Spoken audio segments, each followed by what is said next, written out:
From MTN News, this is Montana This Morning.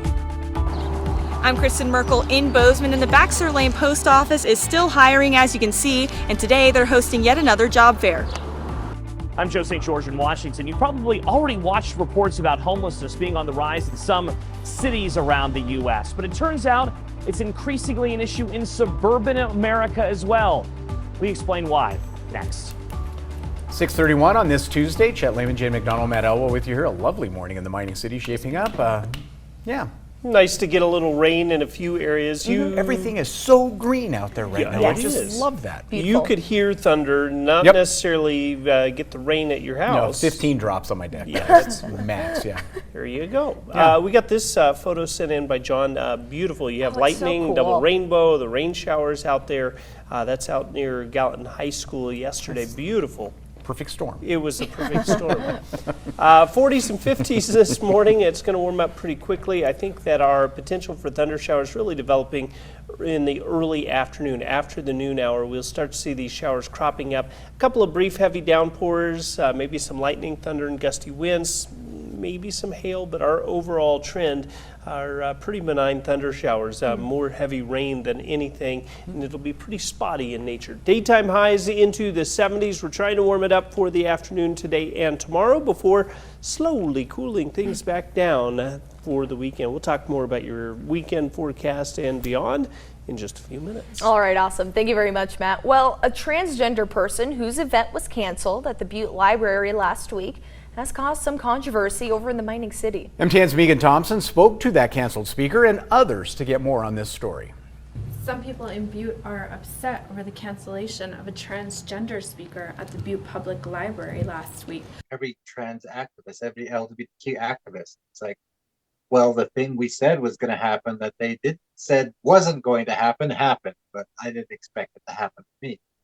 Just like I said, these bills could be used to target trans people. Oh no, it won't. Butte Silverbow ordered the cancellation of Jawart's speech out of fear that it violated House Bill 359.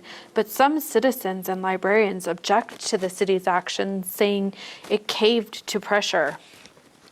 Well, I was angered that a group of right-wing extremists, White Lives Matter, claimed that they intimidated Butte, essentially, the citizens of Butte, to not have something that involved freedom of speech go on.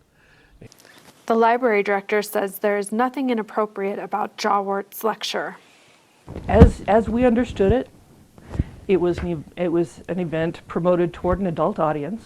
It was not a kids' story hour. Again, Ms. Jawart is not categorized as a drag queen. We thought it was an interesting topic. Plans are in the works for a rally on the Butte Courthouse steps on Thursday at 3:30, and Jawart says she is going to try to attend.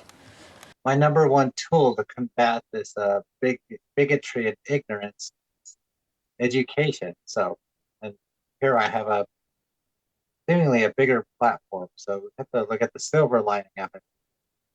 In Butte, Megan Thompson, MTN News. More to follow on that story, but on the national scene, homelessness remains on the rise in the United States. In fact, it has been on the rise since 2017, according to the National Alliance to End Homelessness. Now, while signs of an increase are most present in major cities, as our Joe St. George reports, suburban communities, even in some of the wealthiest zip codes in the country, are seeing increases too, with the White House hoping a new initiative helps. When you think of homelessness, you probably think of images like this: the unhoused living on streets or under bridges in major cities around the U.S. And while homelessness is certainly an issue in many of America's cities, especially at the local level, it's an issue that's increasingly becoming a problem in suburban America, too. This is the most amount of individuals that we have seen experiencing homelessness. Ryan Harrison helps lead family services in Loudoun County, Virginia, a suburb about 45 minutes from Washington, D.C., known for its quaint historic districts, the country club of a former president, as well as being ranked one of the wealthiest zip codes in the entire country. But like so many suburban communities in recent years, homelessness is on the rise here. In fact, it's up 30% since 2019. One cannot overstate the ramifications or the implications of the COVID-19 pandemic, one being the inflated cost of housing and rent. Many of our working class families are outpriced of the units that they're currently occupying. Harrison says homelessness in suburbs sometimes isn't as visible as it is in cities, with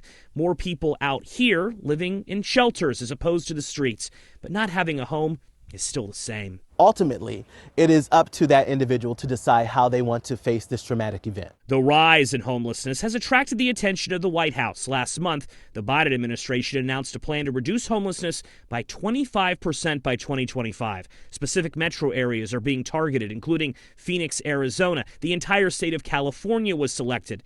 These areas, as well as others, will soon have dedicated federal officials working with local partners to identify ways to get everything from housing vouchers to Medicaid assistance to help those in need more efficiently. Over $5 billion in federal taxpayer dollars has been spent to reduce homelessness in the last 2 years. Government alone cannot do it. But Thomas Barnett says the issue goes well beyond government and money. He's been focused on housing issues for more than 2 decades, and he says better coordination among nonprofits is needed, as are more affordable housing options. Barnett says the biggest thing just may be a better informed public. I think oftentimes homelessness in the suburbs has been somewhat hidden. Joe St. George, Scripps News, Loudoun County, Virginia.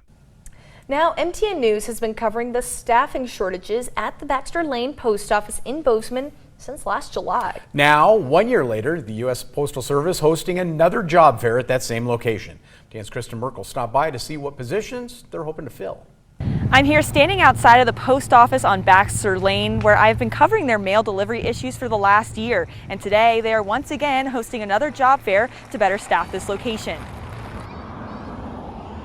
Usually it's a pretty long line, about 25-30 minutes. This is probably the maximum I've waited, but it seems like they could use some more help in there that's not temporary. Jesse Tutton comes to the Baxter Lane post office often and has noticed their staffing issues, especially behind the counter. Usually 1 or 2 that's filled and probably about 15 people in line. Tutton believes a job fair is a good idea to help improve staffing issues at this post office.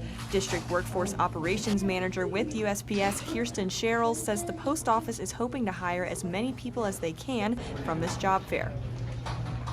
We're looking for carriers, both rural and city, and clerks. And these folks are a lot of the clerks that we have, the front clerks, and then we also have clerks that distribute mail in the back. Sherrill says staffing and the organization of the job fair has improved over the last year, but they're always looking for more hires. We have some needs, but it's looking better than it has in a long time. So we've brought on several career employees recently, so that's exciting. I can't really speak to where we're at specifically, but I know things have improved drastically out here. Salaries at the post office start at around $19.50 and up to around $24. Some people like Tutton don't think that salary is quite enough for Bozeman. It's a little bit low on the lower side, especially for a kind of a government job. I definitely think it's more important and we need more people here. On July 27th, USPS will be hosting a tri-state job fair at several locations around Montana, including the Baxter Lane Post Office, and the theme will be delivering careers. In Bozeman, Kristen Merkel, MTN News.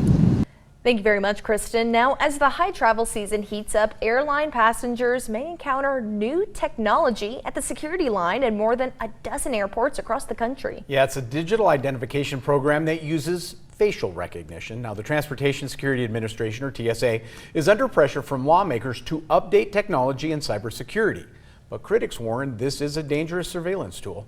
CBS's Chris Van Cleve takes a closer look.